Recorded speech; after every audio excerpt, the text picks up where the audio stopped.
Nós estamos aqui mais uma vez no nosso EBD em Síntese podcast, na companhia do professor Marco, a lição de número 9, com data de 1º de junho de 2025, com o tema Jesus, o caminho, a verdade e a vida. O texto áureo diz assim: Disse-lhe Jesus, eu sou o caminho, a verdade e a vida, ninguém vem ao Pai senão por mim. Evangelho de Jesus Cristo, segundo escreveu São João, capítulo 14, e o versículo de número 6. A verdade prática diz: a imagem de Jesus Cristo como caminho, a verdade e a vida, reforça a nossa fé e consolida a nossa comunhão com Deus. A leitura em classe fica no Evangelho de Jesus Cristo, segundo escreveu São João, capítulo 14, do versículo 1 ao versículo de número 15.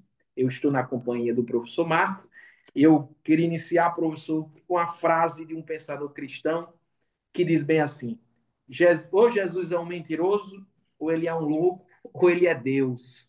É verdade. Para chegar para os seus discípulos e dizer: eu sou o caminho, a verdade e a vida.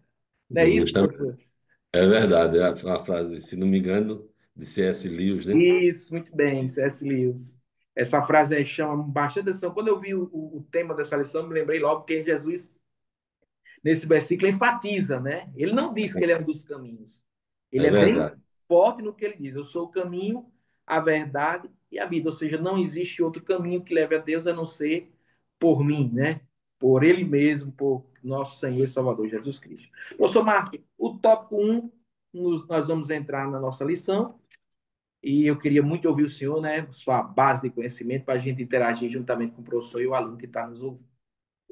Ok. A paz do Senhor, pastor Samuel. Primeiramente, a paz do Senhor para Samuel, para pastor Samuel e para todos aqueles que terão acesso a esse podcast, né? O EBD em Síntese Podcast, e comentando essa lição tão interessante, porque é bastante conhecida.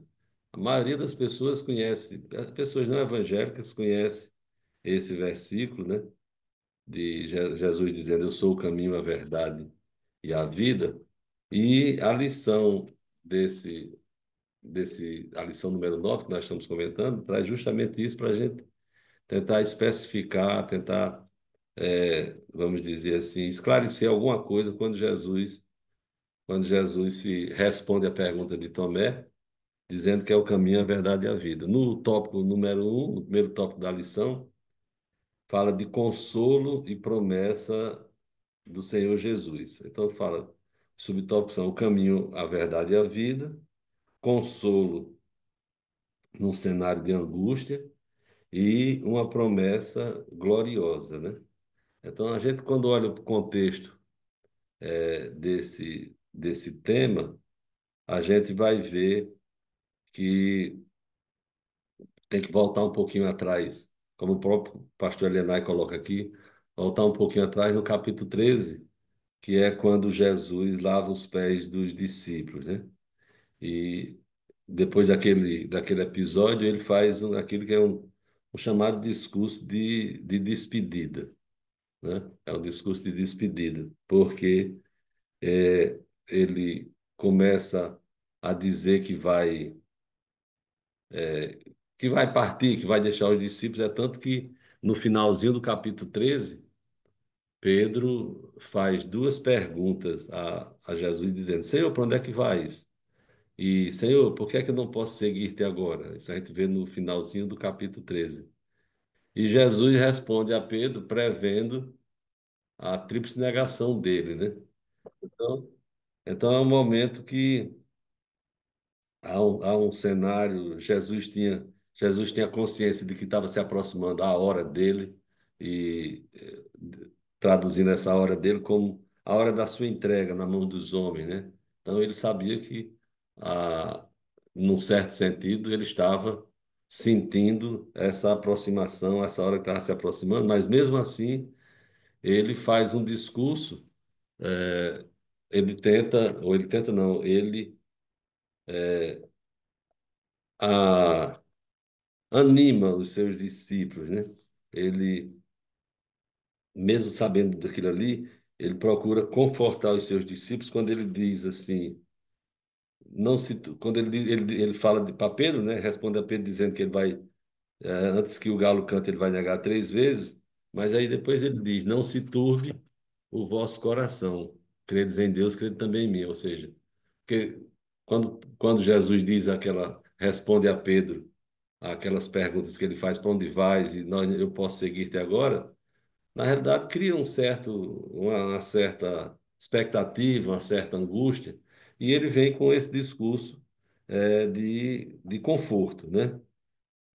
Apesar daquela pressão que ele estava sentindo, mas ele precisava, ou ele de si mesmo, vai confortar o discípulo, diz, não se turbe o vosso coração, crede em Deus, crede também em mim, porque na casa de meu pai há muitas moradas. Então, como quem diz, vocês fiquem tranquilos, né? É importante, professor, que o aluno e o professor que está nos ouvindo, ele possa entender que no capítulo 13 Jesus já está nos preparativos da Santa Ceia. Ele Sim, inicia no capítulo 3, né? é verdade. Contextualizando isso para o aluno, ou seja, lava os pés já nos preparativos da Santa Ceia.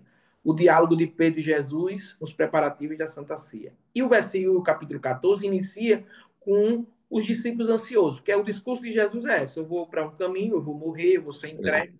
Então gerou uma dúvida no coração dos discípulos com uma espécie de ansiedade, né? Por isso que Pedro pergunta, o senhor disse o versículo, eu procurei aqui, achei que é o versículo 37. Pedro, é, Pedro começa do 36. Pedro pergunta, Senhor, para onde vais? é. Né? E a segunda Jesus, pergunta, por que não posso ir contigo agora? Isso justamente. é pergunta de quem está ansioso, preocupado com alguma Perfeito. coisa. Jesus diz mais: para onde eu vou, não podes agora seguir-me, mas depois me seguirás. Quer dizer, Isso. está todo mundo naquela na ansiedade, né? Judas já tinha se retirado do ambiente, do cenáculo ali. Isso. Quando Jesus disse o que tem que fazer, faz agora, ficou todo mundo pensando: não, certamente ele foi comprar alguma coisa. Vou comprar alguma coisa. Como diz aqui o comentarista da lição, fala de dúvidas, incertezas, que é o tópico 2, né? Sem entrar diretamente no tópico 2. Dúvidas, incertezas e engano no caminho com Cristo, ou seja, são incertezas que todos nós podemos ter, né? Aqueles discípulos, mesmo andando com Cristo, mas quando Jesus, não que Jesus estivesse sendo enigmático, né? Mas não estava dizendo com todas as palavras. Ele não estava dizendo com todas as palavras. Então, Pedro diz assim: Eu por ti, é, respondeu Jesus, tu darás. Pedro diz: Por ti darei a minha vida, no versículo 37. Jesus disse: Tu darás a tua vida por mim? Na verdade, eu te digo que não cantará o galo enquanto não me tiverem negado 3 vezes. Né? Aí é que aquela incerteza bate mesmo, bate forte, né? O cenário de angústia. Mas tem Isso. dentro desse discurso todo, onde Jesus diz: A casa de meu pai, quer dizer, no lugar que tem muita habitação. Não se turbe o vosso coração, credes em Deus também em mim, que na casa de meu pai há muitas moradas. Se não fosse assim, eu vos teria dito. Então, dá vamos dizer, essa promessa gloriosa. Você não sabe o caminho, que depois na frente ele vai dizer, no versículo 4, ele diz: Vós sabeis para onde vou e conheceis o caminho. Aí fica todo mundo assim, querendo entender. Eu imagino aquela cara, que caminho, que caminho, entendeu? Então, ele tem, aqui no tópico primeiro, fala desse consolo e da promessa de Jesus, quer dizer, Jesus dizendo que é o caminho, a verdade e a vida, traz um consolo nessa hora de angústia e traz essa promessa gloriosa que é as moradas celestiais, as moradas no céu, na casa do meu pai, que há muitas moradas. E aí a gente vê que Jesus traz esse consolo para aquele momento presente, né? Fazendo promessa de um futuro glorioso. Quer dizer, está falando ali no presente, mas trazendo essa promessa para um futuro glorioso. Então a gente tem que pegar esse contexto que Jesus é tanto que algumas Bíblias trazem no versículo, no capítulo 3 a partir do 31 tem as últimas instruções de Jesus aos discípulos, né? Quer dizer, é praticamente um discurso de despedida. Ele sabia que a hora dele estava chegando, aqui no capítulo 3 para trás, vai notar, vai dizer, é, ele sabia que a hora dele estava se aproximando, ele sabia que a hora dele estava chegando e precisava confortar os discípulos, porque ele sabia que aqueles discípulos tinham uma missão a cumprir, né? Então, tem perguntas aí de Pedro, de Tomé, de Filipe, de Judas, quer dizer, o cenário estava mesmo de incerteza. A gente ouve perguntas no decorrer do capítulo, né? Que a resposta que Jesus dá a Tomé, que Jesus dá a Filipe e que Jesus dá a Judas. São três apóstolos, né, que ficam fazendo essa pergunta. Tomé no versículo 5, Judas Filipe no versículo 8 e Judas no versículo 22, que está fora da leitura, né, do texto da nossa lição, né? Então, A coragem, a intensidade de Jesus nessa fala de quebrar, né, o que esses discípulos estavam pensando, ele dizer, olha, vocês sabem o caminho, mas eu quero que vocês entendam que eu sou o caminho, a é verdade verdade. e a E vida. Pedro, tanto Pedro quanto o apóstolo Paulo enfatizou isso, mas Pedro, depois dessa experiência com Jesus, ele mesmo diz no capítulo 4, versículo 12 de Atos dos Apóstolos, ele diz, em nenhum outro há salvação. salvação. Ele mostrou aquilo que ele aprendeu na Santa Ceia, ele demonstrou agora para aqueles que estavam lhe acusando de um falso evangelho, né? Mostrando Justamente. que Jesus era o caminho, a verdade e a vida. E Paulo enfatiza isso quando ele escreve a Timóteo, ele diz há um só mediador. Não existe É. caminho, há um só mediador entre Deus e os homens. Jesus Cristo, homem. Não é isso? Porque não há salvação em nenhum outro nome. E há Isso, só mediador entre Jesus, entre Deus e os homens, que é Jesus Cristo, o homem, mostrando essa unidade, essa isso, inteireza essa singularidade isso. da pessoa de Jesus, né? Da A pessoa de Jesus. firmeza. Aquilo É que verdade. Jesus enfatizou com os discípulos, Pedro enfatizou com seus acusadores e Paulo enfatizou a Timóteo, né? Mostrando que não existe outro caminho, não há outra brecha, não há outra saída a não ser ele. Pode É continuar. verdade. Não, aí eu quero puxar aqui, talvez até já adiantando um pouco, das dúvidas e incertezas no caminho com Cristo. Tem a dúvida de Tomé, Sim, as incertezas de Pedro e Filipe, e o tópico fala do engano de Judas Iscariotes, né? sim, Então, quer dizer, quando Jesus responde a Pedro, dizendo que ele vai negá-lo 3 vezes, e começa a falar, e quando ele diz, na casa do meu pai há muitas moradas, e se eu for preparar lugar, virei outra vez e vos levarei. O versículo 4 diz: Mesmo vós sabeis para onde vou e conheceis o caminho. Quer dizer, ele ainda não tinha dito, eu sou o caminho, mas vocês isso, conhecem o caminho. Tipo assim, o caminho está aqui na frente de vocês, vocês não estão enxergando, não? A mesma coisa que ele diz lá para Filipe, né? Quando Filipe diz assim: Mostra-nos o Pai, ele diz: Filipe, que é isso, rapaz? Você está me vendo aqui todo dia e está me perguntando, eu e o Pai somos um. Então, quando ele diz. Vós sabeis para onde vou e conheceis o caminho. Aí Tomé diz: Espera aí. Tomé diz: Senhor, nós não sabemos para onde vais. E como é que a gente vai saber o caminho? Se eu não sei nem para onde é que o Senhor vai, como é que eu vou saber o caminho? Alguns comentaristas chamam Tomé de o apóstolo da dúvida, né? Pastor Alienay aqui diz que Tomé é retratado como um discípulo fiel, corajoso, que isso. tinha um profundo amor por Jesus e teve a coragem. Realmente, a gente só lembra de Tomé porque ele Na faltou, dúvida, na incredulidade. ele faltou aquele culto e passou uma semana para ver Jesus depois da ressurreição. Mas quando disseram que Jesus estava para ser morto, ele disse: Vamos lá para morrermos com ele, né? Então, daí Tomé faz essa pergunta e o Senhor diz assim: Jesus responde: Eu sou o caminho.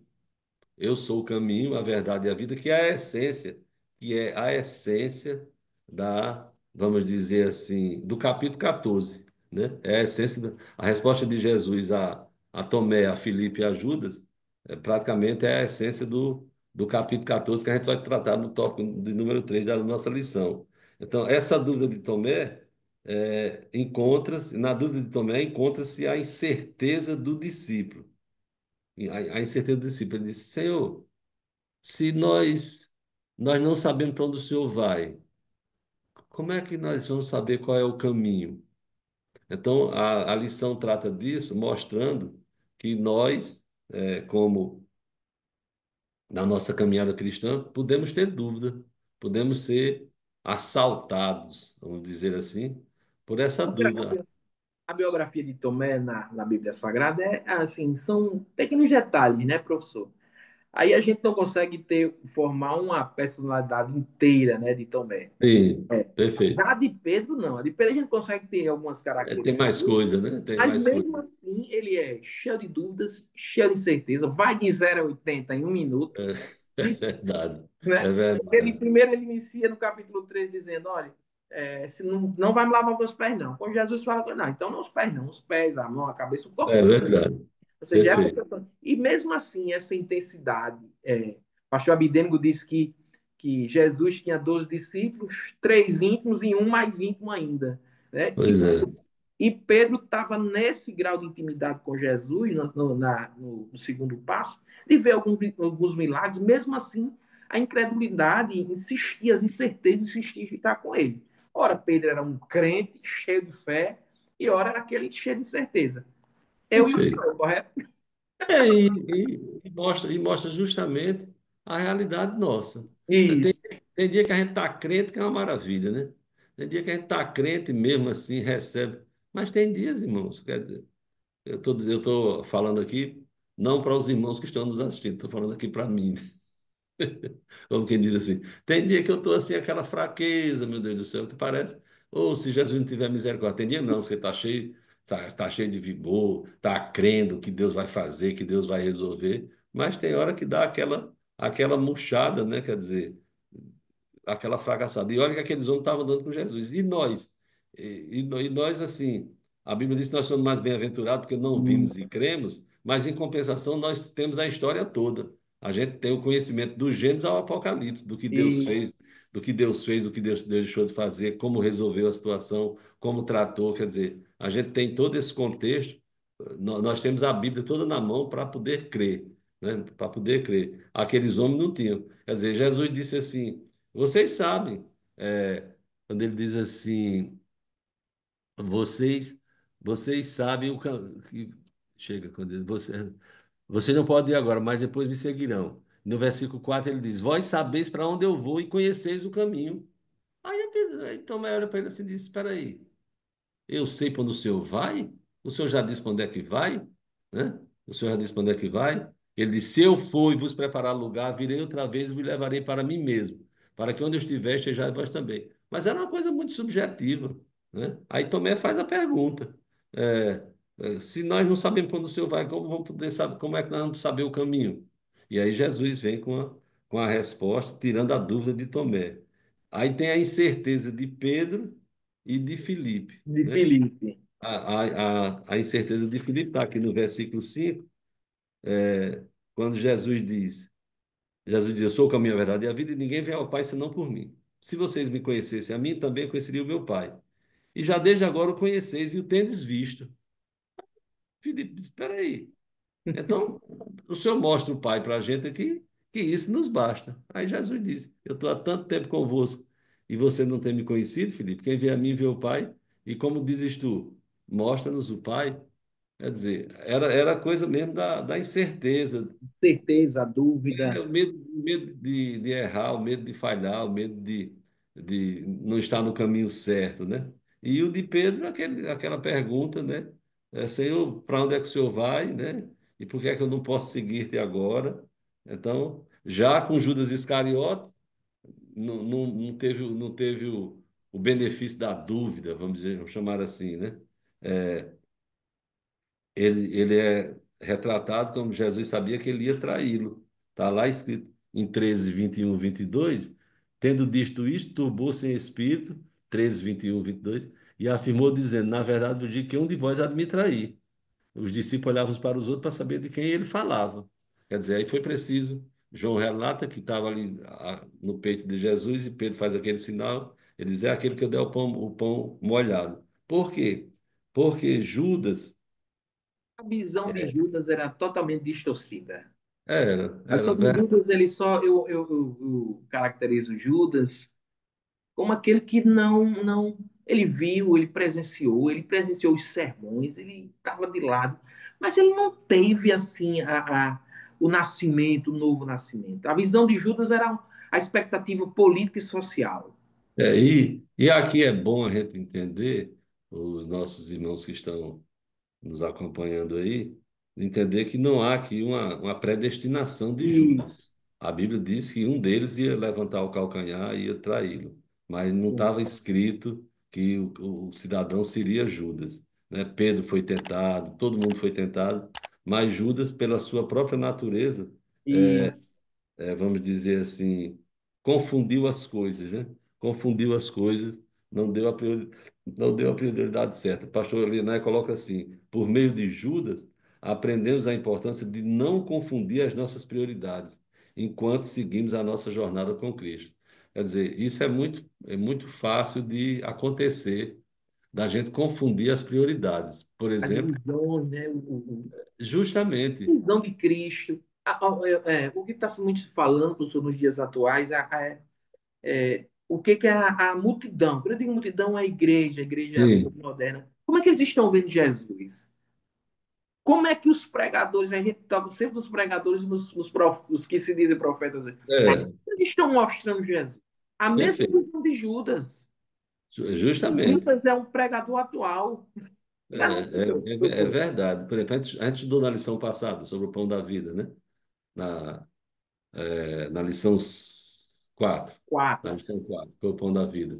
Jesus repreendeu e disse: vocês trabalhar não pela comida que perece, mas pela que permanece. Vocês estão vindo a mim porque eu multipliquei os pães. Então, é isso aqui que eu disse. A prioridade, enquanto seguimos nossa jornada com Cristo. Às vezes a gente tá seguindo Jesus com a prioridade errada, né? Não, eu estou seguindo Jesus porque Jesus é o bom pastor, Jesus é o provedor, Jesus é que restaura a minha saúde. Então, eu tenho um interesse que não é o, o certo, não é aquele de morar no céu. Claro que Jesus faz tudo isso. Jesus abençoa, é Deus da provisão, é Deus que sara, é Deus que cura, é Deus que resolve os nossos problemas, é tudo isso. Mas essa não é a prioridade. Quando o anjo anunciou o nascimento dele, disse: ele se chamará Jesus porque salvará o seu povo dos seus pecados. Quer dizer, o intuito aqui é o caminho para o céu. Jesus estava querendo mostrar o nosso caminho para o céu. Isso é que era importante. Isso é que a gente tem que entender. Claro que todos nós, voltemos lá ao ponto principal, todos nós temos as nossas incertezas. Ora, mas Jesus, como é que isso? Como é que vai ser resolvido isso? Como será isso? Como o Senhor vai resolver isso? Que às vezes a gente está numa encruzilhada, está passando por uma luta, por uma tribulação, por uma provação e não sabe como resolver. Mas se não podemos desviar o nosso foco, né? Não podemos desviar o nosso foco. Ainda que a gente passe por lutas e tribulações, o nosso objetivo é lá na frente, é a vida eterna, é o arrebatamento, é morar no céu, é vencer a carreira que nos está à nossa frente aí para nós enfrentarmos. Verdade, verdade. Pois bem, E, pessoal, vamos passar para o tópico número 3. A gente sim, já tratou sobre o tópico um, a verdade de Jesus, a coragem de Jesus em mostrar. A gente citou até essas mesmas palavras, porém com essa mesma intenção, com palavras diferentes, tanto no apóstolo Pedro quanto no apóstolo Paulo. A gente tem até característica no segundo ponto de Judas, de Pedro, é, de justamente. chamando E o a tópico atenção. 3 o tópico 3 é a essência da lição, E né? É a essência da a gente lição. chamou a atenção sobre Judas, sobre Pedro, porque possui características que a gente não pode errar, né? Não cometer os erros Perfeito. que estes cometeram. É A gente verdade. entra agora no tópico 3, como o senhor mesmo falou, Justamente. Que a é, essência da frase. eu sou o caminho, eu sou a verdade e eu sou a vida. Então, quer dizer, quando Tomé perguntou como é que nós podemos saber o caminho, né? Se não sabemos para onde o Senhor vai, como é que nós podemos saber o caminho? Jesus responde e disse: eu sou o caminho, a verdade e a vida. Então, quando ele disse que eu sou o caminho, ele estava, no meu entendimento, ele estava se referindo à sua morte na cruz. Eu sou o caminho, ou seja, o sacrifício na cruz, ou a cruz em si, representa o caminho da nossa salvação e o caminho para o lugar que ele prometeu àqueles que creem em Deus e creem nele como Salvador. Quer dizer, eu sou o caminho. Não tem outro caminho para se chegar ao céu. Não tem outro caminho para chegar a Deus. Eu sou esse caminho, é o caminho da salvação. É o sacrifício que eu vou fazer, que eu estarei fazendo na cruz do Calvário. E disse E, mais: eu sou o caminho, eu sou a verdade. O povo de Deus, né, aqueles discípulos, eles já tinham a verdade que tinha sido revelada, que tinha sido escrita através de Moisés e dos profetas, né? O texto, as escrituras do Antigo Testamento falavam a verdade. Mas Deus quis que aquele povo tivesse a palavra viva que manifestasse a mensagem, que manifestasse assim a mensagem de Deus, a palavra, a palavra de Deus que viveu em carne, quer dizer, como a gente estudou, e o Verbo se fez carne e habitou entre nós. Então, a palavra de Deus que viveu em carne viveu uma vida perfeita, que mostrou para os homens, para toda a humanidade. Não digo para toda a humanidade por causa do tempo presente, mas mostrou para os homens daquela sociedade, daquele tempo, como a verdade que estava nas páginas sagradas, que estava na lei de Moisés e dos profetas, pode operar e agir numa vida. Como é que isso pode ser feito?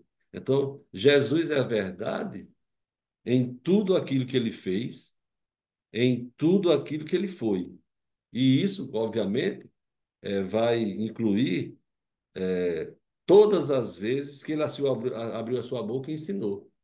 Porque na época de Jesus, esse conceito de verdade trazido pelos gregos era muito relativo, era muito subjetivo, né? Então, a verdade é assim, a verdade é assim. Jesus se posiciona e diz: Eu sou a verdade. Nem sempre a verdade dele é a minha, né? Não tem esse negócio da verdade lá. Eu sou a verdade, ou seja, ele é verdadeiro e é a verdade em tudo que ele fez, em tudo que ele foi, incluindo inclusive tudo aquilo que ele ensinou, tudo que ele ensinou até hoje, os homens discutem isso. E depois ele disse ainda, na resposta de Tomé, ele disse: Eu sou a vida. Quer dizer, Jesus viveu e ensinou como pode-se viver uma vida perfeita, uma vida abundante, e mostrando também o que é a vida eterna. Jesus estava dizendo assim: é, a vida que eu vivo é um modelo que Deus deseja para todo ser humano. Então, quando Jesus disse a Tomé: Eu sou o caminho, a verdade e a vida, ele não estava querendo dizer: Olha, Tomé, eu vim ao mundo para pregar o caminho, um caminho que leva à salvação e para ensinar algumas verdades sobre a vida. Não, ele não disse isso, não. Ele disse: Eu sou o caminho para a salvação. Eu sou a verdade que vocês estão ouvindo. E eu sou a luz, e eu sou a vida, que é a luz dos homens. Então, deixar isso aqui bem definido para ninguém ficar com Sim. dúvida. Sou caminho, sou verdade e vida. Caminho para a salvação. A verdade que vocês estão ouvindo, que sai da minha boca, é a verdade, e sua vida, que é a luz dos homens. Professor, Pra... repita mais forte. Isso é um esboço para uma pregação evangelística, viu? É, Repita aí, professor. fazendo o contraponto. Jesus não disse a Tomé, está escrito aqui no papel. Jesus não disse a Tomé: Eu vim para pregar o caminho para a salvação. Ele não disse: Eu vim aí ensinar algumas verdades sobre a vida. Não. Jesus disse: Eu sou o caminho para a salvação. Na realidade, ele diz três palavras: Eu sou o caminho, a verdade e a vida. Mas a essência é: Eu sou o caminho para a salvação. Eu sou a verdade que vocês estão ouvindo. E eu sou a vida, que é a luz dos homens. Entendeu? Que é a luz dos homens. Então, fecha quando o pastor Elenai conclui a lição, ele diz que reconhecer Jesus como o caminho, a verdade e a vida oferece uma oportunidade de esclarecer as nossas dúvidas e incertezas. Quer dizer, eu não tenho dúvida. É a singularidade, né? O caminho, a verdade e a vida. Tudo no singular, né? Que é diferente de ímpar. Porque um é ímpar, três é ímpar, cinco é ímpar, sete é ímpar. Mas o singular não. É o caminho, a verdade e a vida. E ter o Senhor como o caminho, a verdade e a vida proporciona consolo nos momentos difíceis da vida. Quando eu tenho essa convicção de que Jesus é o meu caminho, é a minha verdade e é a minha vida. Então, é o caminho que leva para a salvação, que vai chegar no céu. É a verdade. Na boca dele, a palavra ele é a verdade, ele é a palavra, ele é a verdade. E é a vida que é a luz que me ilumina e que vai me dar a vida eterna no final das contas, no final das coisas. Excelente. Professor, a gente pode até acrescentar no sentido de tirar dúvida do aluno, porque isso aí é um tema totalmente evangelístico, não é isso? Às vezes você Perfeito. está buscando algum caminho, se quer encontrar salvação, está em Jesus. É No mundo verdade. de tantas mentiras, de meias verdades, Jesus é a É a verdade verdade. absoluta, né? É, O que ele fala, o que ele diz, o que ele pregou, o que ele faz, perfeito. são verdades. E no mundo de morte, de incerteza, de tantos suicídios, de deficiência espiritual, né? O homem está buscando longe a sua. E até de vida mesquinha, Samuel. Isso, muito bem. Você vê as pessoas têm bens, têm dinheiro, têm tudo, todas as coisas materiais que podem proporcionar uma vida confortável, né, E materialmente falando. Mas não tem a vida espiritual, não tem a certeza da vida eterna. Isso é o principal. Quantas pessoas a gente vê que tem, que possui as coisas que dão conforto, né, que dão conforto, mas não tem a esperança da vida eterna. a Isso é o esperança principal. da vida eterna. Isso é o É que isso mesmo. e só Excelente, Jesus professor. faz isso. Maravilha. Vou deixar aqui para o senhor concluir, finalizar com suas palavras. Não, eu quero só finalizar para que a gente tenha, cada dia nessa lição, a gente tenha essa convicção que você falou há pouco tempo, né? Quer dizer, de nós termos essa certeza, fugirmos não, sairmos dessas dúvidas, incertezas e enganos, porque nós somos assediados, né? Assim, assediados, bombardeados por essas questões hoje, questões psicológicas, sociológicas, enfim. É, a sociedade fica tentando empurrar na nossa cabeça coisas que nos afastam, né? Que mudam o nosso foco, para que a gente permaneça com esse foco, olhando para Jesus, que é autor e consumador da nossa fé, sabendo que ele abriu um novo e vivo caminho pelo seu sangue na cruz do Calvário, e assim a gente tem acesso direto ao Pai, que é a melhor experiência que a gente pode ter. Quer dizer, problema nós temos, dificuldade nós temos, mas nós sempre temos a quem possa recorrer. Esse aqui é o principal ponto da nossa vida cristã. A gente tem um advogado diante do Pai, tem um mediador, tem um intercessor, tem um sacerdote, tem alguém que busca nós. E quando ele foi, ainda disse, no capítulo 14, diz que ele mandou outro consolador para estar aqui sempre conosco, nos ajudando em todas as coisas. É verdade. Maravilha, professor. Deus abençoe. Muito obrigado mais uma vez. Vai Aluno, sim. professor que está nos ouvir. Deus abençoe. Você extrai o máximo da sua turma para que a gente possa ter um aprendizado excelente. Deus abençoe. A paz do Senhor e até a próxima oportunidade.